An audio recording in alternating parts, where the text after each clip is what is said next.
Have you ever had a feeling that there's a part of your mind that just sees things with this incredible sudden clarity that goes way beyond everyday logic?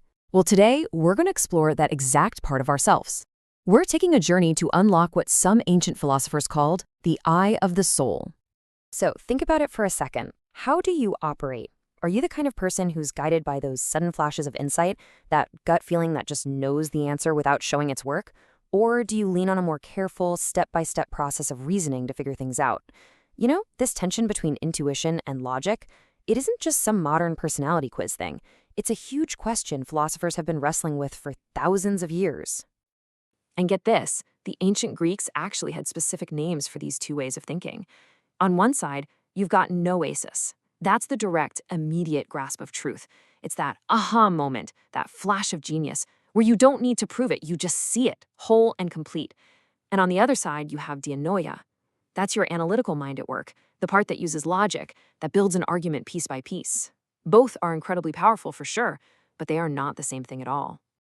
But what if this distinction is more than just a cool psychological curiosity?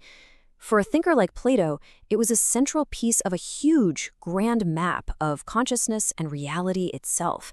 He was convinced that not all knowing was created equal.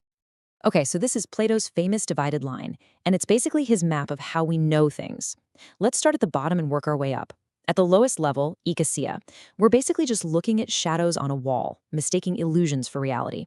Then we move up a step to pistis. Now we see actual physical objects, but we don't really get what's behind them. Then we cross a major line into the intelligible realm. Here's our friend Dianoa.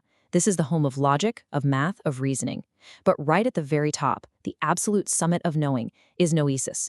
This is pure, direct understanding of ultimate truths, what Plato called the forms. So if noesis is the act of seeing ultimate truth, you have to ask, what is the source of that truth? Where does it all come from? This is where later philosophers, the Neoplatonists, introduced an even bigger idea, a kind of cosmic divine mind that holds the entire blueprint of reality. And they called it Nous. But to really get what Nous is, we actually have to start one level higher, with what's called the One. Just think of it as the ultimate, single source of, well, everything. It's a pure, indescribable unity that's beyond all existence. It's the absolute starting point. And the very first thing to emerge or emanate from that pure, simple unity is Nous, the divine mind. This is the realm of perfect intelligence. It's the place where all the potential of the One becomes structured thought. And here's the key. This is the home of all those Platonic forms we saw at the very top of the divided line. This is such a brilliant way to picture it. Imagine the One is just a beam of pure white light, formless and unified. Well, Nous is the crystal prism that this light passes through.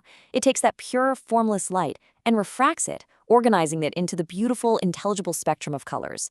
Those colors are the patterns, the laws, the archetypes that make up our entire cosmos. So what are these forms, these colors in the spectrum? They are, basically, the perfect blueprints for everything. There's a perfect form of a tree, a perfect form of justice, a perfect form of a circle. Everything you see and experience in the physical world is just a shadow, an imperfect copy of its perfect, eternal archetype that lives inside of Nous. The philosopher Plotinus gave us this really profound insight. He said that in the divine mind, in Nous, there's actually no separation between the one who's thinking and the thing being thought about. It's a state of pure, unified self-contemplation. It's the universe of ideas knowing itself, perfectly and completely. Okay, so we've got this grand cosmic map, right? A divine intellect, perfect forms. But what on earth does that have to do with us, with our daily struggle between a gut feeling and a logical conclusion? Well, according to this tradition, that struggle isn't just a quirk. It's the central drama of being human. And the problem, in a nutshell, is this.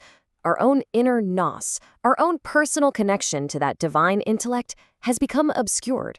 It's not gone, but it's been darkened. This is the rebellion that's happening inside all of our minds. Our analytical reason, dianoia, has staged a coup. It has overthrown our higher intuitive faculty, the Nous. We've become so incredibly reliant on that step-by-step logic that we've kind of lost our connection to our own ability to just directly see the truth. And the consequences, well, they probably sound all too familiar. We experience this forgetfulness of where we come from, our spiritual source. Our memory gets fragmented, constantly ambushed by random, wayward thoughts. Our attention, our nous, gets scattered out into the world through our senses, always chasing the next thing, the next pleasure. And in the end, we lose the natural authority of our own highest faculty. But after diagnosing the problem so clearly, these thinkers didn't just leave us hanging.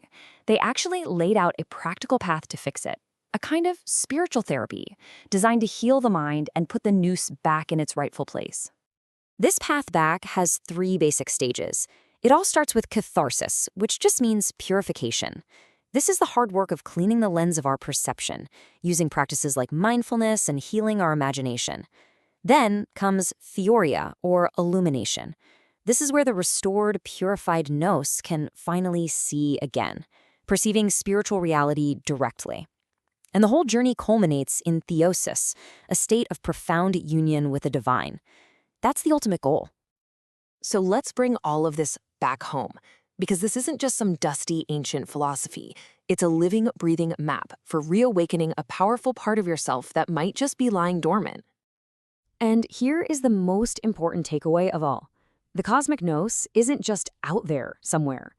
A spark of it is right here, within you. It's often called the eye of the heart. It's the very peak of your own consciousness, your own innate ability for true, direct knowledge. And what does it mean to live from that place? Well, it means shifting how you see the world. It's not about throwing logic out the window, not at all. It's about letting analysis serve a deeper kind of insight. It's about cultivating a kind of inner stillness that lets you perceive the hidden patterns of reality with a quiet, powerful clarity. So I'll leave you with this question to think about. In your own life, when have you had that moment, that flash of knowing, that instant where you just saw the truth, complete and whole, without having to reason your way there step by step? That feeling, that's your nous. That is your mind's eye waking up.